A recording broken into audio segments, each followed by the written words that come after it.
The Kalin Academy of Galactic Studies was one of the most renowned institutions in the galaxy, admitting students from a vast array of species, offering them unparalleled education in diplomacy, survival, and interspecies relations. One of its most rigorous programs was the Off-World Survival course, a compulsory second-year requirement designed to test adaptability in unpredictable environments. This year's location, Vexus 4, was a largely uncharted planet with dense jungles, extreme weather, and an ecosystem on the brink of being classified as high risk. The Academy's evaluation deemed it challenging but manageable. For the students, it was a nerve-wracking experience. For the human participants, it was just another ordinary day. Yevon Arian, with pale bioluminescent skin and 4 reflective eyes, adjusted the straps of his environmental suit as he walked alongside his group towards their assigned campsite. The atmosphere of Vexus 4 contained trace toxins not deadly but unpleasant for many species. Larians, lacking strong immune systems, required filtered masks for extended exposure. Beside him, Daniel Carter, the only human in their group, carried his pack over one shoulder, walking casually as if taking a stroll in the park. Unlike most students, who were equipped with various forms of protective gear, he wore nothing but standard Academy-issued fatigues, no breathing mask, no exosuit, no reinforced plating. Yevon glanced at him. "You realize the instructors said this planet is semi-hostile, right?" Daniel grinned. "Yeah. And you're acting like we're on some resort moon." Daniel shrugged lightly. "It's a jungle, sure, but it's not the worst place I've been. Air's breathable, gravity's fine, and there aren't any giant acid-spitting insects trying to eat us." Yevon's lower eyes blinked in skepticism. "That's a very specific example." "Yeah, because that was my last field assignment," Daniel said, stretching his arms. "Compared to that, this is paradise." Yevon shook his head. Humans were baffling. They lacked natural armor, had soft, easily damaged skin, and their bones broke alarmingly easily. Yet, somehow, they thrived in conditions that would send other species into shock. The group of 8 students trudged through the underbrush, guided by Academy instructors. The camp was already set up ahead, nestled between towering trees with thick, bioluminescent vines hanging from the branches. The Academy staff had set up a perimeter with sensor beacons and portable barricades, complete with watchtowers and an armored transport station nearby. The instructors, a mixture of battle-hardened alien soldiers and experienced survivalists, were already preparing defensive points. Though this was technically a controlled environment, no one underestimated the dangers of Vexus 4. The planet was mostly mapped, but occasional predator sightings kept everyone on edge. Once the students arrived, Instructor Rar, a broad-shouldered Varan with rough, plated skin, addressed them. His deep voice rumbled like distant thunder. "The next 7 days will test your ability to survive in an unfamiliar environment," he stated. "You will build shelters, forage, and work as a team to maintain camp operations. You will not wander beyond the perimeter without authorization. Vexus 4 is largely unexplored, and we do not know what lurks beyond these jungles." A few students exchanged uneasy glances. Daniel simply nodded. "Got it." Rar's sharp gaze landed on him. "I assume you have experience in survival scenarios?" "Some," Daniel admitted, adjusting his pack. "More military training than wilderness survival, but same principles." Rar grunted, seemingly satisfied. "Good. Then use that training to assist your group." The students dispersed to begin setting up their shelters. Yevon worked alongside Daniel, though most of the heavy lifting fell on the human. "You're unusually strong for a species without an exoskeleton," Yevon observed, as Daniel drove a stake into the ground with his bare hands. Daniel smirked. "Thanks. Gravity on my homeworld is higher than standard, so we build muscle density pretty easily." Yevon raised his upper arms. "I suppose that explains why your kind compensates for its fragility with endurance." Daniel's expression flickered with amusement. "You really think we're that fragile, huh?" Yevon's lower eyes blinked again. "I know you are. Your bones break from simple falls." You lack protective plating. Your internal organs are poorly shielded. He gestured to Daniel's exposed arms. You don't even have fur or scales to provide insulation. Daniel chuckled and drove another stake into the dirt. Fair enough, but we make up for it in other ways. Yevon tilted his head slightly. Like what? Daniel leaned on his knee, raising an eyebrow. You'll see. That response did nothing to ease Yevon's skepticism. As night fell, the students gathered around the fire pit for their evening briefing. The jungle around them pulsed with alien life, the distant calls of unseen creatures, the rustling of movements in the trees, and the glow of luminescent fungi scattered along the forest floor. Instructor Realmar stood near the edge of the firelight, arms crossed. The region remained stable, no recorded threats, he said. However, sensor readings indicate movement beyond our mapped territory. We are increasing night patrols as a precaution. A small ripple of unease moved through the students. Yevon turned to Daniel. Are you still not worried? Daniel took a bite of his ration bar, chewing thoughtfully before answering. Nope. Yevon exhaled in frustration. How are you like this? Daniel grinned. You're overthinking it. If something does happen, panicking won't help. Yevon's lower arms twitched, his sign of irritation. That's not logical. Daniel finished his food and stretched. Look, if something dangerous shows up, we deal with it. Simple as that. Yevon muttered something under his breath but didn't argue further. As the night deepened, the jungle noises began to fade. The usual sounds of chittering insects and distant animal calls grew strangely muted. Even the wind through the trees seemed to quiet. Yevon felt a creeping unease settle in his chest. He wasn't sure why, and for the first time, Daniel's relaxed demeanor didn't seem as reassuring. Yevon couldn't place it at first, but the more he listened, the more certain he became the jungle had gone silent. He had spent enough time studying alien ecosystems to recognize the pattern. When a region's natural sounds suddenly ceased, it almost always meant one thing: a predator was near. From the way the instructors were shifting, he wasn't the only one who had noticed.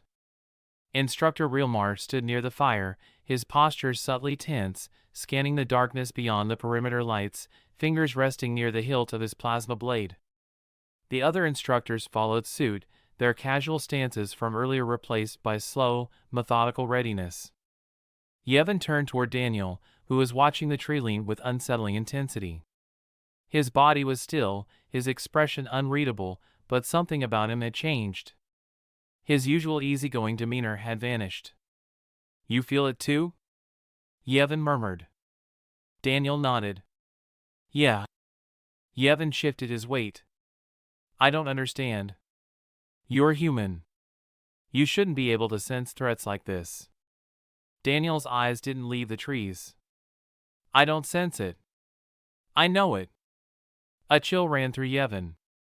How? Daniel exhaled slowly. Back home, if you're out in the wild and everything goes quiet, it means you're being hunted. A moment passed. Yevon wasn't sure why, but something about the way Daniel said those words unsettled him more than the silence itself.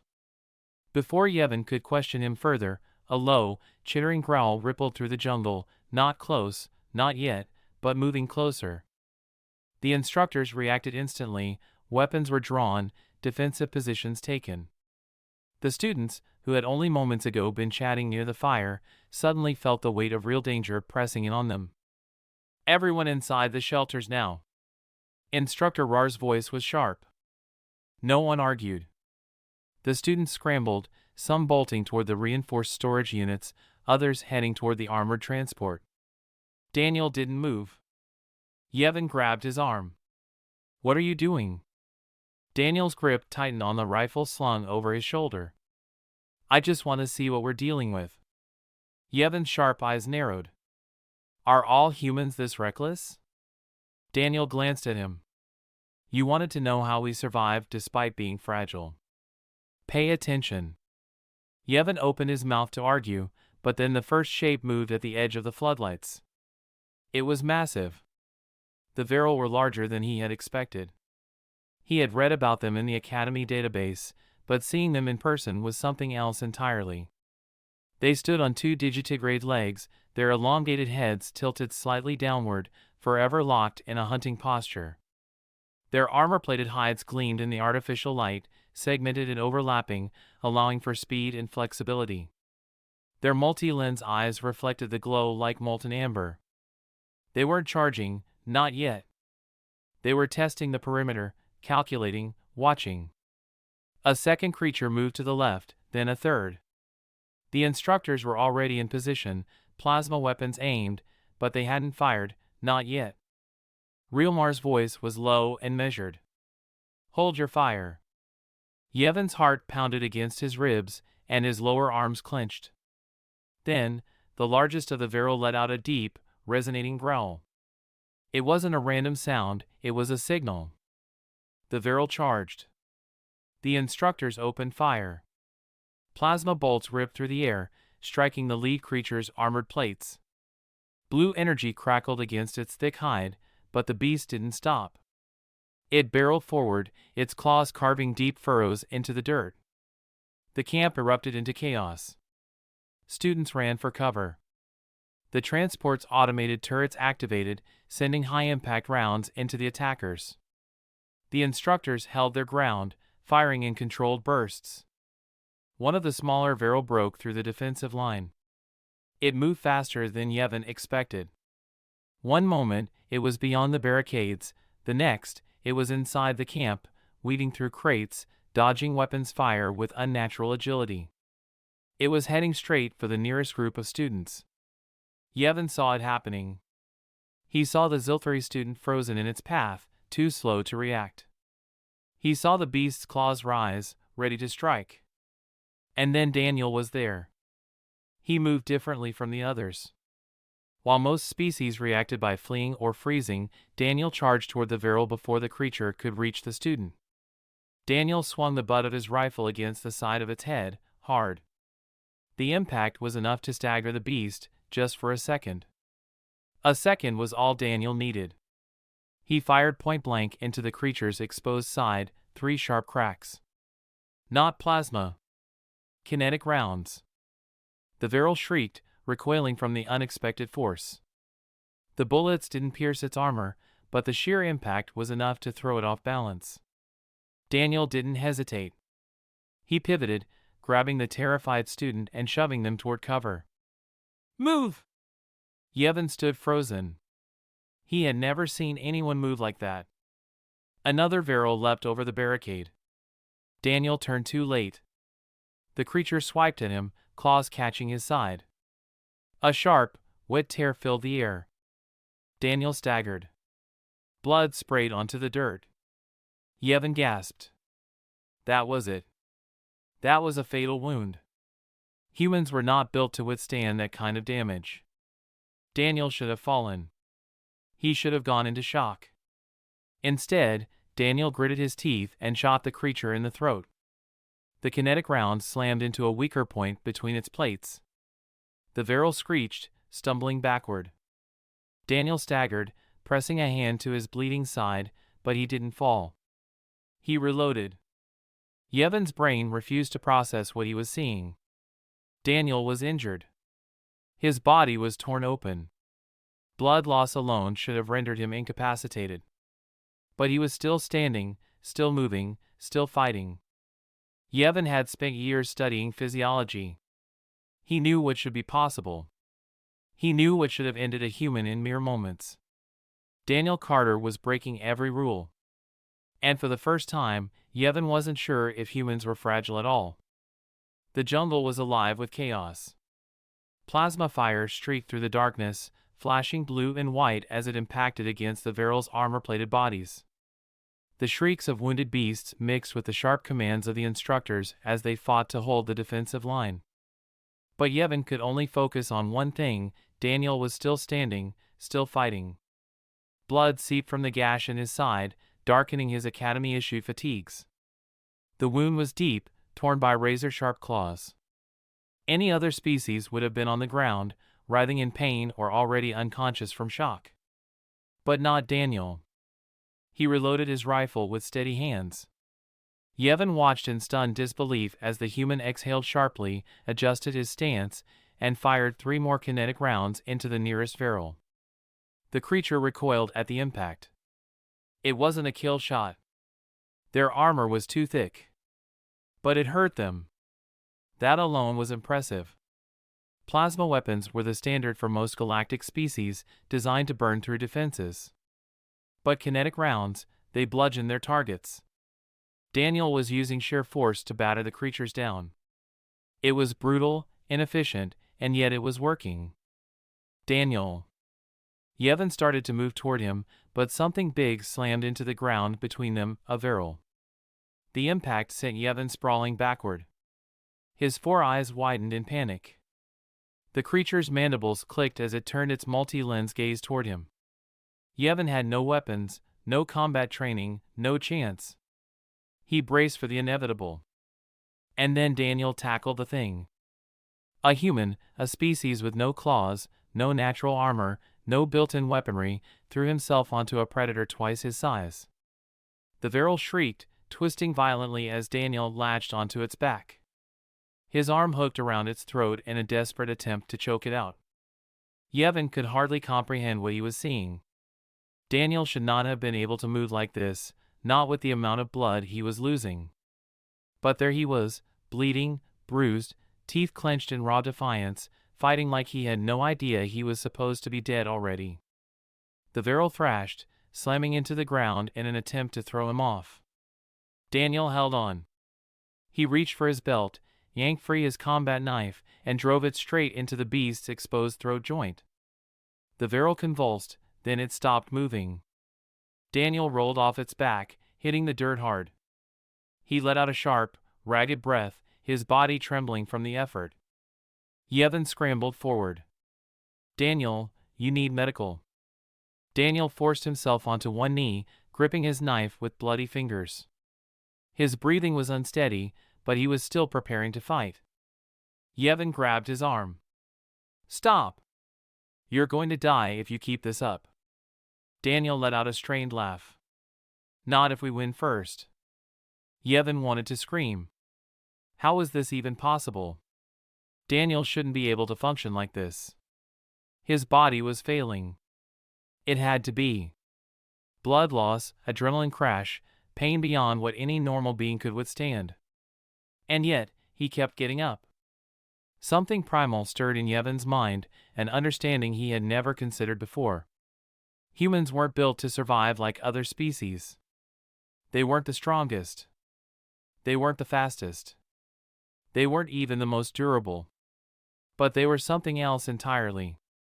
They were creatures who refused to fall. A terrible, eerie screech rang through the jungle. The remaining Viral hesitated, their multi-lens eyes flicking between their fallen kin and the blood-soaked humans still standing in the dirt. They were reconsidering. And for the first time, Yevon saw something he never thought he'd see in a predator species: fear. They were afraid of him. Daniel exhaled, tightening his grip on his blade. His voice came out exhausted but unwavering. Go on, then. He bared his teeth in a sharp grin. Try me. The Viral turned and vanished into the trees. For a long, breathless moment, there was only silence. Then, Instructor Rar's voice broke through the comms. Status check, 5 students injured but stable. One of the guards called. Minor casualties among staff. Area secure for now. Yevon barely processed any of it. He was still staring at Daniel, who had just made an apex predator retreat by sheer force of will alone. His hands were shaking, not from fear, but from realization. Everything he thought he knew about humans, about their fragility, had been wrong.